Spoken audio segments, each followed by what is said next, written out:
Hey guys, how are you all? Good morning. Um, Good morning to everyone that is coming in.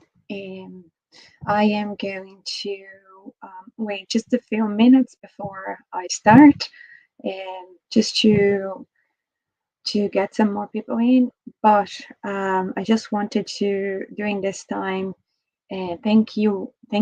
thank you all for being here this morning. Um, and also just to present myself for those that don't know me.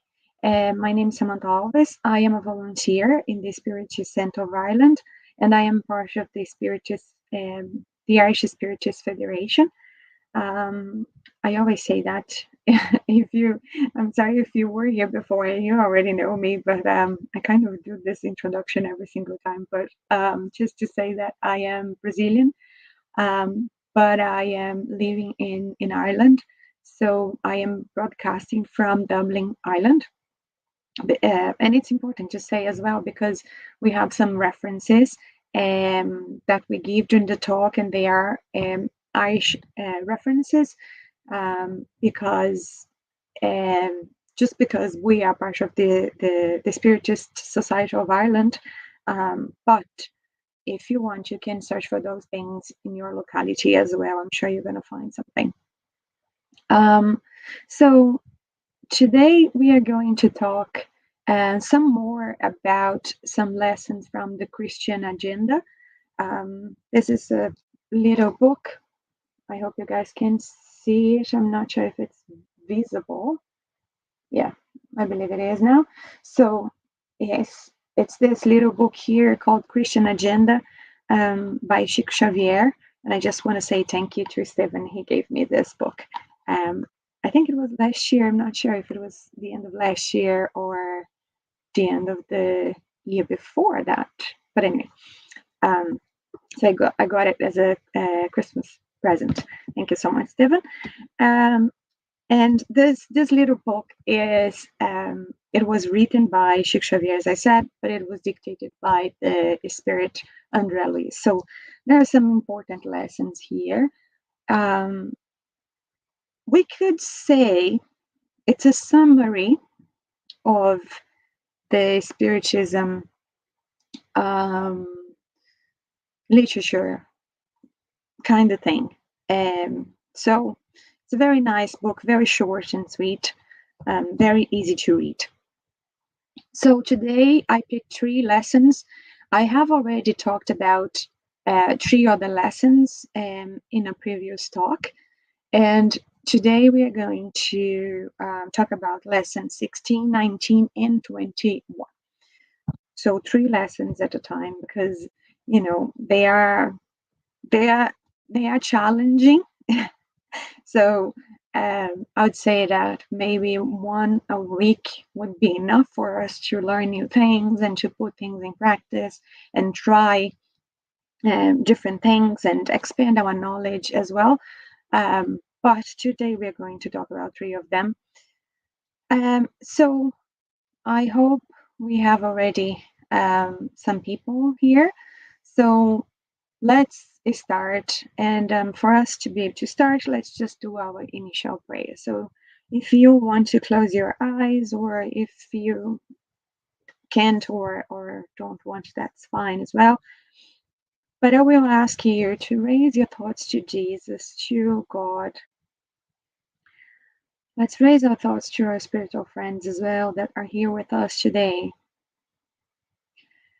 and to our mentors that are with us all the time, all the time. So we want to initially thank them for being with us, for doing this kind job, for helping us when every time we are in need, but even in circumstances that we don't even know that they are helping us, or that we don't think that we are in need, but they are there and they help us with some good thoughts, good vibration, good inspiration. They are always beside us. So let's now straight this connection with them, and let's just ask them for their help one more time this morning with this talk, so we can talk about the things that they want us to talk about, so we can learn a little bit more, and so we can be inspired to take action and change our lives and change our behavior a little bit at a time, but constantly, so we can see progression with time. We know that we are imperfect and that we still have a lot to learn, a lot. But we ask for their kindness, for their um, inspiration, for the love for us, so we can, with this, be able to make the move, to give the first or the second or the third step, but to keep moving forward and to keep learning, to keep opening our minds to their lessons, because all they want is for us to improve. All they want is for our lives to be better. All they want is for us to be kinder people with each other or with one another. Thank you so much. So be it. Okay, so let's start with lesson 16. And I'm going to read the lesson and then I'm going to make some comments. If you have any questions or if you want to make a comment, just use the chat function. And I'm going to see your comments and we can then talk about them. So let's start. Lesson 16 is titled Some Definitions. And it says, a benefactor is one who helps and goes on their way. A friend is one who aids in silence. A companion is one who cooperates without making us feel uneasy. A reformer is one who restores himself to the ways of goodness.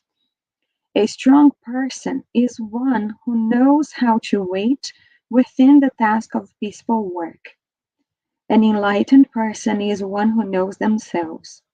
A brave person is one who fears nothing in themselves. A defender is one who cooperates without causing confusion. An efficient person is one who acts for the benefits of all. A winner is one who conquers themselves. Okay, so that's the first lesson.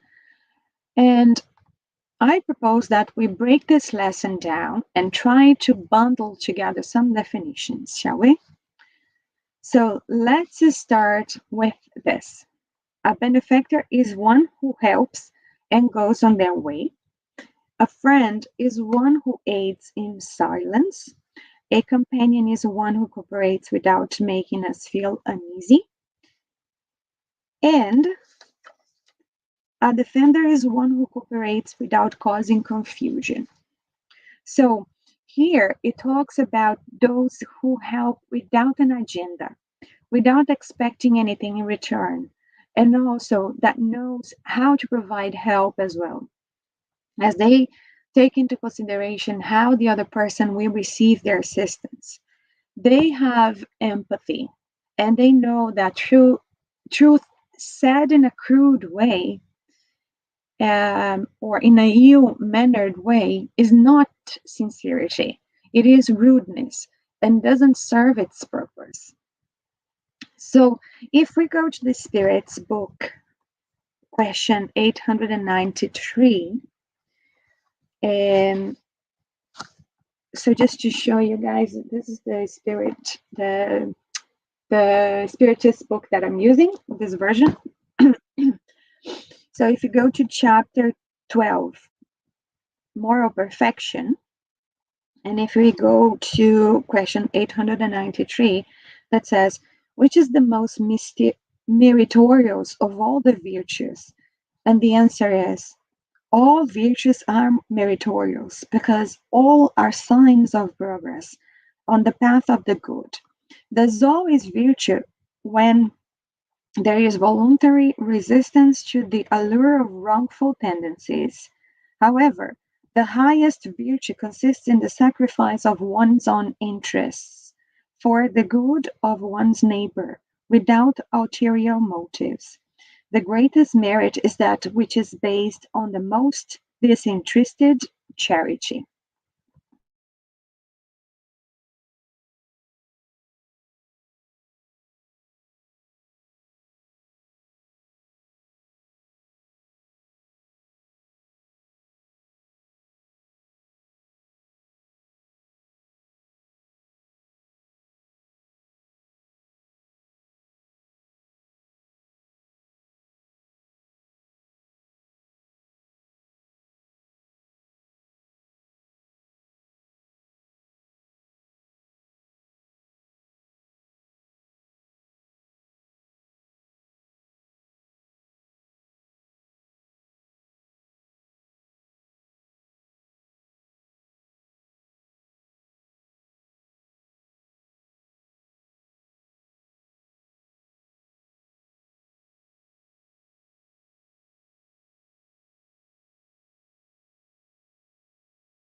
Hi, everyone. Yeah, we have a technical problem here.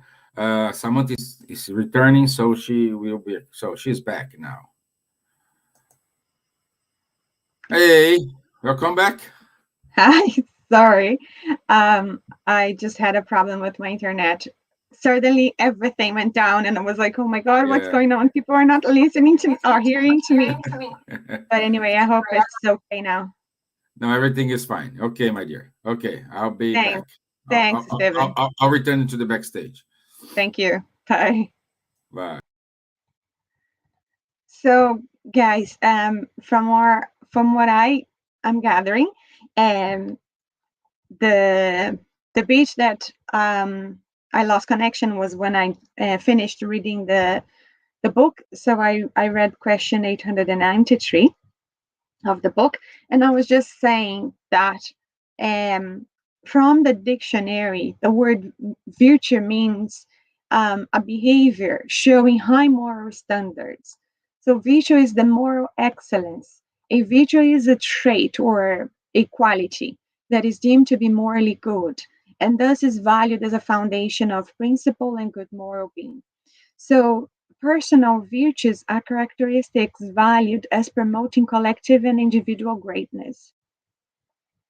Now, in Matthew chapter 6, verse 3, which is part of the Sermon of the Mount, we see how one should give to charity or be kind. And the World English Bible translates the passage as be careful that you don't do your charitable giving before men to see to be seen by them, or else you have no reward from your Father who is in heaven. Therefore, when you do merciful deeds, don't sound a trumpet before yourself, as the hypocrites do in the synagogues and in the streets, that they may get glory from men. Most certainly, I tell you, they have received their reward. But when you do merciful deeds, don't let your left hand know what your right hand does, so that your merciful deeds may be in secret. Then your Father, who sees in secret, will reward you openly. So the last two verses argue that charitable giving should be kept secret, so that it's not done by to be praised by others. This verse uses a metaphor to build on the argument, but there's some debate over exactly what this metaphor means. One interpretation is that Jesus is here stating that just as we should avoid seeking the praise of others for our good deeds, we should also avoid self congratulation for our pity. One should not feel smug about their own goodness, but should rather try to forget their own good deeds. This verse is not a condemnation of smugness, but rather of scheming for praise. Giving should be an automatic action without need to consider the potential rewards. So it's only when we are developed enough that we'll see that our good deeds, they are not more than, or, or let's say they will be perceived as normal actions. So that's what's expected. That's just normal. So that's why we don't need to smug about it, because it will be regular. It will be very, very common, and just the ordinary behavior between ourselves.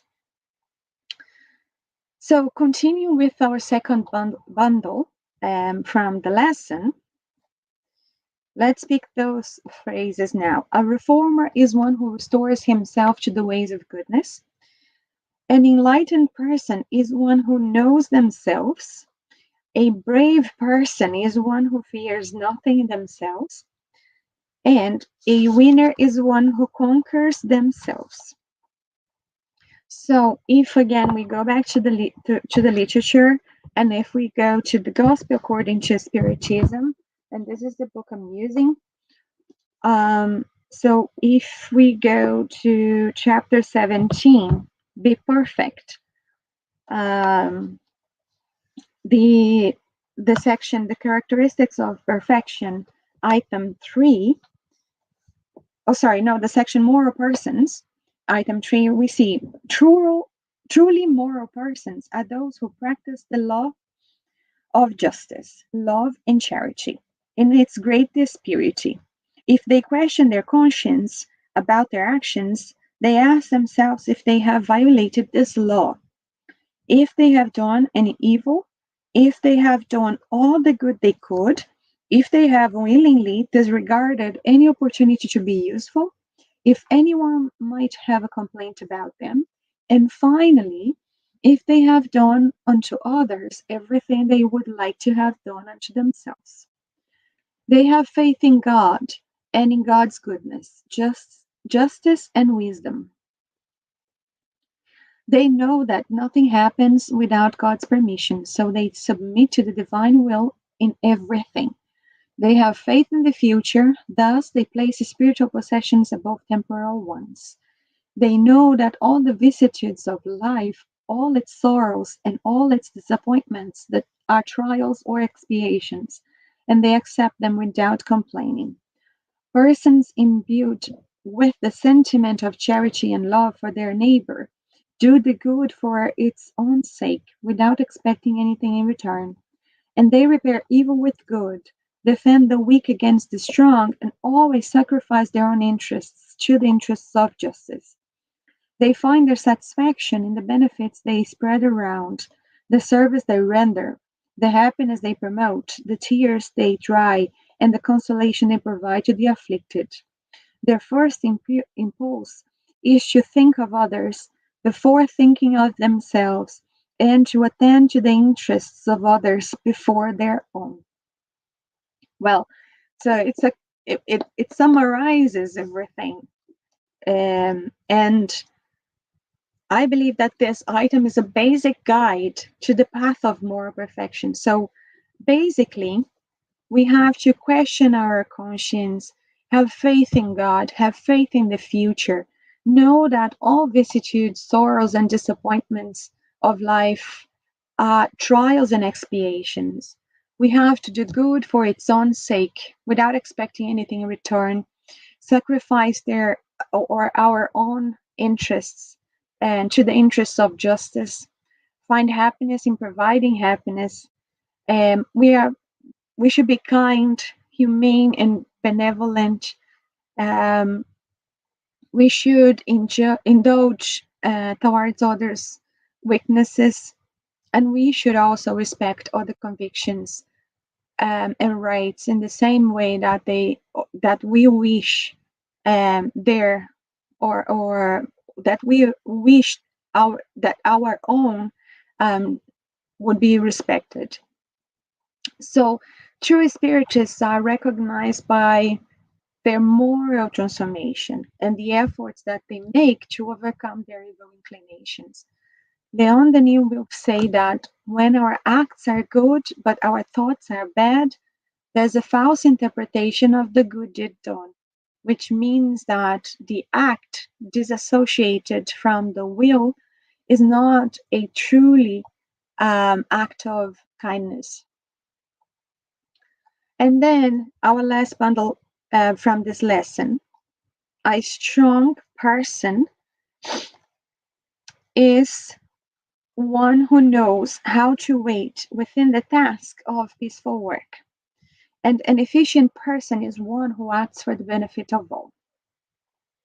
So I think this two phrases talks about resilience. And what is resilience?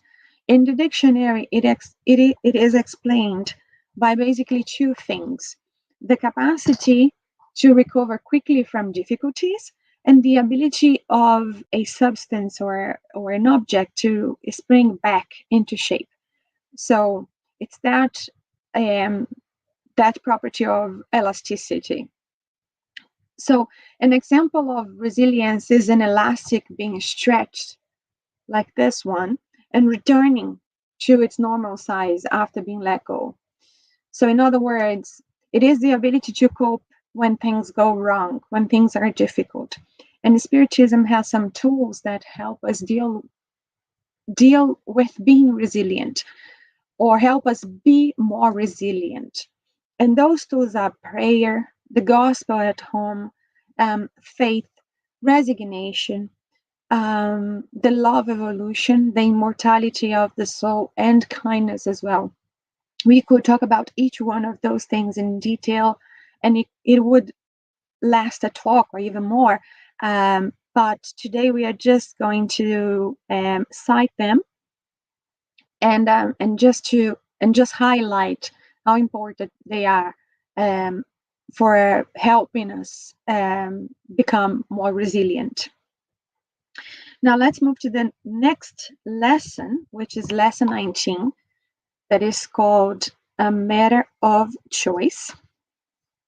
And it says, look for a delinquent and you will find many offenders. It is necessary then for you to possess an immense reserve of love in order to reform them without becoming criminal yourself. Seek to identify a fault and you will find innumerable ones.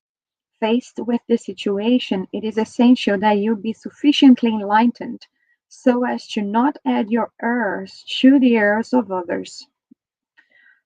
Try to locate one thorn, and you will encounter various thorn bushes. In such a case, it is necessary that you remain very well balanced in order not to hurt yourself.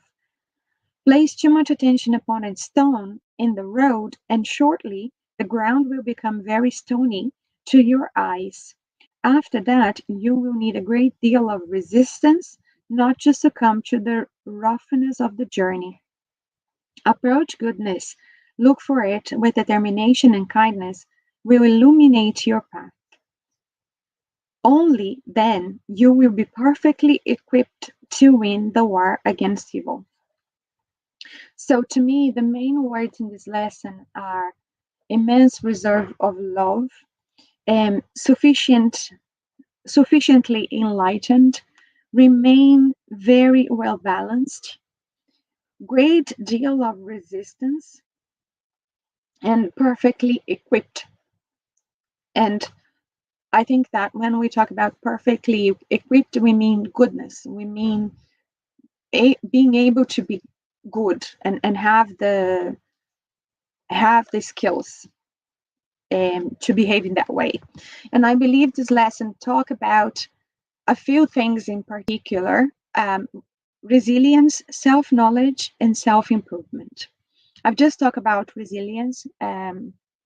So it is the ability to remain strong, especially on the inside, to get back into shape after you have been bent or stretched, much like an elastic band. And it is dealing with challenges and still holding your head up. Um, so being stretched and returning to its normal size after being let go, much like the elastic band that I just mentioned, it is the ability to cope when things go wrong. You get sad and you suffer, but you get back up again, perhaps stronger and smarter. And this lesson talks exactly about it when it says, um, it is necessary then for you to possess an immense reserve of love in order to reform them without becoming criminal yourself. So resilience. And it says also in this part, essential that you be sufficiently enlightened so as not to add your errors to the errors of others. It is necessary that you remain very well balanced in order not to hurt yourself. You will need a greater deal of resistance not to succumb to the roughness of the journey. So it is very easy to criticize um, when we see others behaving in a way that we would condemn, but not so easy to not do the same thing if you were in their place. So resistance is crucial. As said in this lesson, we would easily find an offender and fault thorn bushes, stones in the road, because as the spiritism literature shows us, we are not perfect and we still live in a world of trials and expiations. However, we should seek for this change, and the best way of doing it is by changing ourselves. And in doing so, we won't be committing errors. And at the same time, we would be inspiring others by our own actions. So, in that sense, self knowledge is essential. So, going back to the literature, in the Spirit's Book, Part 3, Chapter 12, More Perfection, we just read an item from there, but there's also um, a session called Self Knowledge. And Allan Kardec asks to Saint Augustine a question, and it's item 919. And the question is, what is the most effective means for improving ourselves in this life and for resisting the draw of evil? And the answer is, a sage of antiquity has told you, know yourself. So Kardec continues, we comprehend all the wisdom of that maxim, but the difficulty is precisely in knowing ourselves. By what means can we do so? We already talked about this in lesson 16 from the Christian agenda. We talked about all the things that we should do. And the answer here from St. Augustine is just that famous, and Neji talked about it last week as well. So it's basically just going to bed, or before going to bed, having that reflection and thinking, have I done anything that if it was done to me I wouldn't like? Or in, have during the day, have I done anything that I myself would condemn? um have I done anything to other people that were not so good at the eyes of God, or that I could learn from? So if you think about all of those things, if you offended someone, or if you made someone sad, or even if you hurt yourself with some actions that you did, just think how you would fix it, and how would you learn from it so you wouldn't do it next time. And despite all these difficulties and wrongdoings that we always do, we should seek to see the good in all, because it's all for our learnings. And we are in our path to perfection. So we need to be kind to ourselves as well. And by doing so, we will find the strength needed for self improvement and for changing things for the best. And continuing in the Spirit's book, um, so part 4 now, chapter 1, and this part, or this chapter, is called Earthly Joys and Sorrows. And this part specifically is called Relative Happiness and Unhappiness. And if we go to question 921, we see we can understand that people will be happy on the earth when humanity as a whole is finally transformed. But meanwhile, is it possible for anyone to enjoy relative happiness? And the answer is, most of the time, people are the artisan of their own unhappiness. If they would practice the law of God, they would spare themselves many misfortunes and enjoy a state of happiness that is as great as their existence on such a dense plan will allow. And there is an explanation here from Kardec. Those who have a sufficient understanding of their future destiny do not see their corporeal existence as anything more than a quick journey. It is like a momentary stopover at a dreadful inn.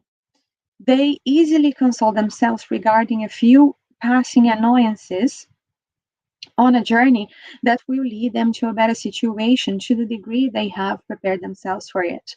We are punished in this life through the infractions we commit against the laws of corporeal existence, through the misfortunes resulting from such infractions, and through our own excesses. If we were to trace what we call our earthly misfortunes back to their origin, we would see that most of them are the result of an early deviation from the straight and true road. thereby entering onto the wrong path. And from one thing to the next, we finally feel into disgrace. So, as the title of the lesson says, it is a matter of choice. The lesson, I mean, the lesson from the Christian agenda. So, the title is a matter of choice. So, it's a matter of choice. It's our own choice to try and change our situation, change our path as well. So going to the next and last lesson from the Christian agenda, lesson 21. This lesson is titled Sowing. And it says, your generosity will call the goodness of others to your aid. Your simplicity will solve problems for many people. Your complexity will give rise to much insincerity in others. Your indifference will produce visible coldness in others. Your sincere desire for peace will guarantee tranquility along your path. Your belligerency will bring forth fruits of anxiety. Your blunt frankness will provoke rough responses. Your refinement will inspire correct manners in those who follow you. Your superior spirituality will motivate sublime spiritual achievements. We sow and we reap daily. Life is also a soil which receives and produces eternally. So, from my understanding, this lesson makes us reflect about action and reaction. And I believe it's important for us to understand this because it is one of the laws of God, which is cause and effect. That is, every cause has an effect. That is, every choice has a consequence. And how do we make choices? By exercising our free will, will dictate the results or what we are going to reap. So, a lot of times things happen in our lives and we act impulsively. And those are difficult situations in which we seem not to be able to control ourselves properly. Now, let's do some analogies so we can understand better cause and effect and free will. I have already talked about these things in the past, but I think they are good analogies, so I'm going to repeat them. So if I take my arm like this, and there's a movement like that, and then my hand stopped just before my other arm. And it takes a certain amount of time for the narrow messages to go from my brain to my arm and back. And the time it takes my hand to go like this and stop is actually shorter than the time it takes a message to get to my brain and back. So what that means is that when I plan this movement, which is called a ballistic movement, it is called a ballistic movement because it's like a bullet. Once you let it go, it's gone. There's no calling it back. So I've actually organized the neurological and muscular sequences that enable that action before it's implemented. I set all that up and then it's released and the whole thing cascades. And so once the action has been released, let's say, then I don't really have any free will because I can't stop it now. So you think about that. It looks like there's a temporal gradient with regards to free will. And that is that the further out you look into the future, the more free your choices are. But the closer they get to implementation, the more they become deterministic, governed by standard causal processes. And there's some transition point where they change from being what we would describe as choice and the causal movement. So, in other words, if you educate yourself reading and learning about spiritism literature, for example, watching carefully the different challenges and situations that we are frequently presented with in our lives, we kind of have that anticipation. We are prepared in advance for dealing with and also avoiding those situations, as opposed to reacting clumsily in the narrow space of time that we have when called to respond to them. So here's another way of thinking about it. When you're driving a car, you don't look right in front of you, because whatever is right in front of you, if you're going at 100 kilometers per hour, for example, you've already run over. So you look at approximately 500 meters down the road, and that gives you the opportunity to see what's coming and set up a sequence of increasingly automated movements that culminate in whatever it is that you're doing while you're driving. And so there's a gradation from choice to determinism, a temporal gradation. Therefore, what I'm trying to explain is that there is no predetermination. There's always effect and cause, action and reaction. So, in every event in our lives, we have an opportunity to practice free will with wisdom. And as a result of the law of cause and effect, the spirit finds itself challenged by tests and atonement until it reaches a degree of elevation that releases it from these challenges when they won't need to make those choices anymore. While imperfect, the spirit has as options to be fearful or resilient, choosing through free will. And that is why it is so important to think about your actions and reactions and to find ways of improving them. The more you know yourself, the better prepared you are for those challenging occasions. Because, as the examples I gave, the more you see into the future, the more you can think and organize your attitudes, the less impulsive you will be. And at the point where we are, the humanity, I mean, are, the intelligence is sufficiently developed to enable us to judge sensibly good and evil. And it is also from this point that our responsibility is more seriously committed, since it's no longer possible to say what Jesus said when he was being crucified: God, forgive, for they do not know what they are doing. Because then we would know what we are doing. And man has a conscience in him which warns them when they have done good or when they have done evil, when they have committed a bad deed or neglected to do good. So their conscience, which as watchful guardian charged with watching over them, approves or disapproves of their conduct. And conscience produces two different effects: the satisfaction of having acted well, the peace that leaves the conscience with of or the conscience of duty fulfilled, or the remorse that penetrates and torture when one has done an action deprecated by God, by man, or even by honor. So it is, properly speaking, the moral sense. If you want to know if you are in the right path, just pay attention to how you feel about it. Your conscience will tell you. Sometimes we do things and we kind of know inside ourselves we're not doing the right thing. So that's our conscience saying, pay attention. Pay attention. You might be hurting yourself or might be hurting others here. So just rethink.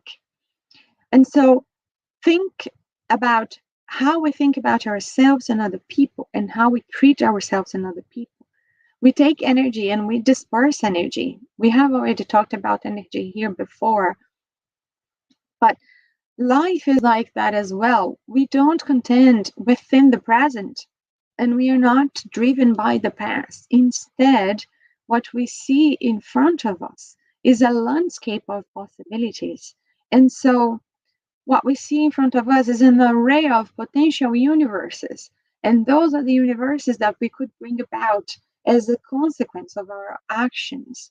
And we make choices to the right or to the left. So there's a lot of mythological speculation about that sort of idea of free will and cause and effect and all of those things. to an ethical sense, because we decide what sort of reality that we want to bring it to being.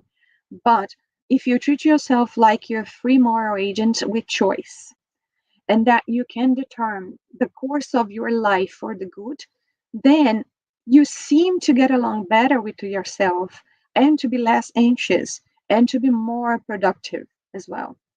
So, freedom of choice then exists in mankind with a guide, consciousness. That is exactly what says the phrase, everything is permissible for me, but not everything is beneficial. Everything is permissible for me, but I will not be mastered by anything. So it's from the Bible, Corinthians chapter 6, verse 12, if I'm not mistaken. Um, so if I could say, these three lessons talks a lot about self-knowledge, self-improvement, resilience, and the choices that we make in life. So I think I'll leave you guys with this. Um, and I'm sorry for the problems that we had earlier with the internet connection. Those things are out of our control, unfortunately. Um, but I just wanted to say to you guys that everything that I said here, they seem very simple, and I know they aren't. And when I was preparing this speech, I was also learning from those things, and it's a challenge for all of us, and all of us, me included, because it's a let's say it's a daily practice. As St. Augustine said, every single day when you go to bed, you have to think. So we have to be um, conscient, or we have to be intentional about our acts. And to me, I think that spiritism helps me a lot. I'm not perfect. I commit a lot of mistakes. I make a lot of mistakes, but I guess that with the spiritism, I would probably be making less mistakes that I am probably making less mistakes that I would if I didn't have spiritism in my life. So I'm very grateful for everything that I learn every single day, and I hope everything that I said today was hopeful to you, was helpful to you, and it served in some ways, or in any way. I don't see any questions here, so I think we can end. But before we finish, as we always do, I just would like to say that if you need to talk to somebody, there is this website called mentalhealthisland.ie, and it's the longest established mental health charity in Ireland. They have played a central role in reshaping how the public understand mental health issues, and you're going to find a lot of information in this website. There's also the Irish Council for Psychotherapy, and the website is psychotherapycouncil.ie. There is the Samaritans.org. Their number in Ireland is 116123 if you want to talk to them. There's also the email, which is jo@samaritans.org. And also there is the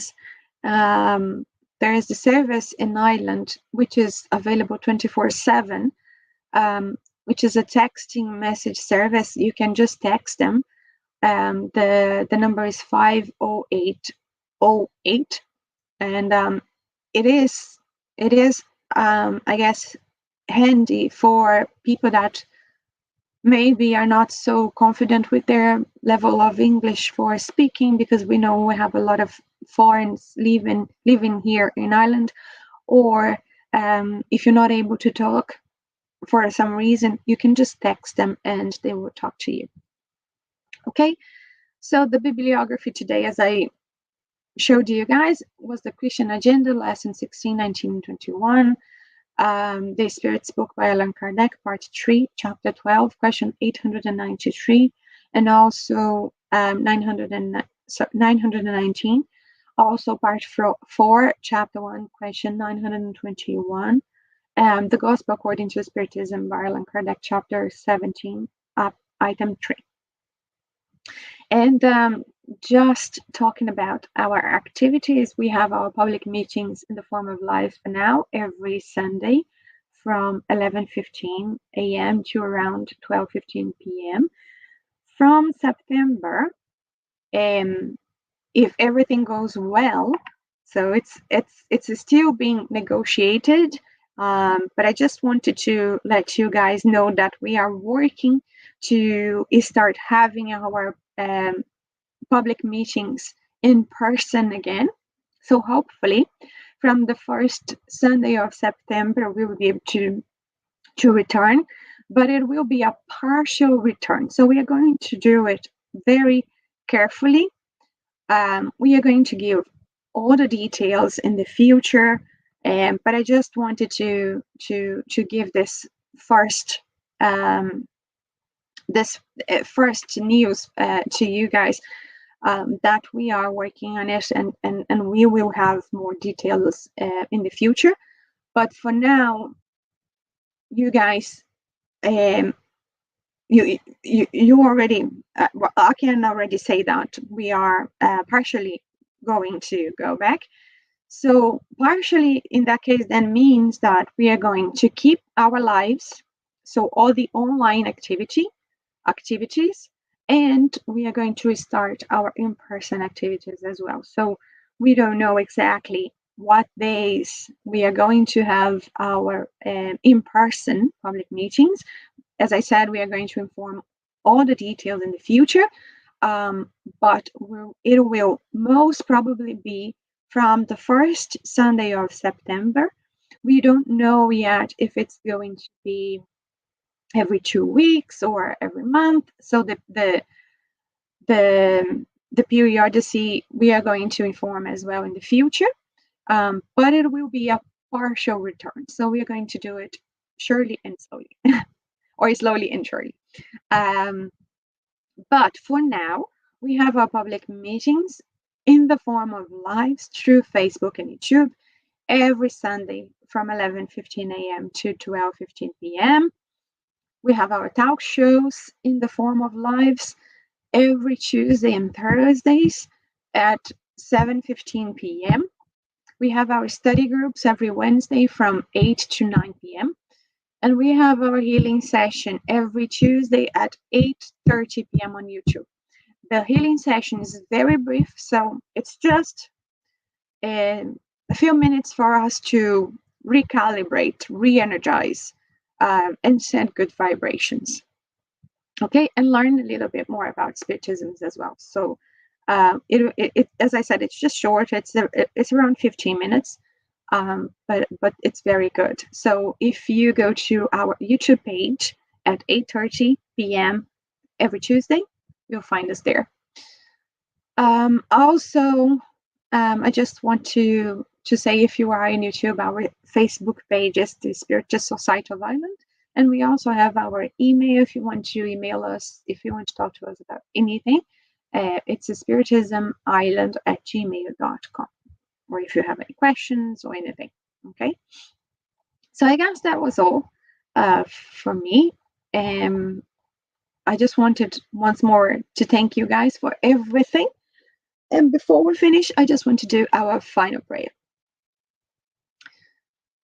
So let's just raise our thoughts to God once again, to Jesus, to our spiritual friends, and to our mentors.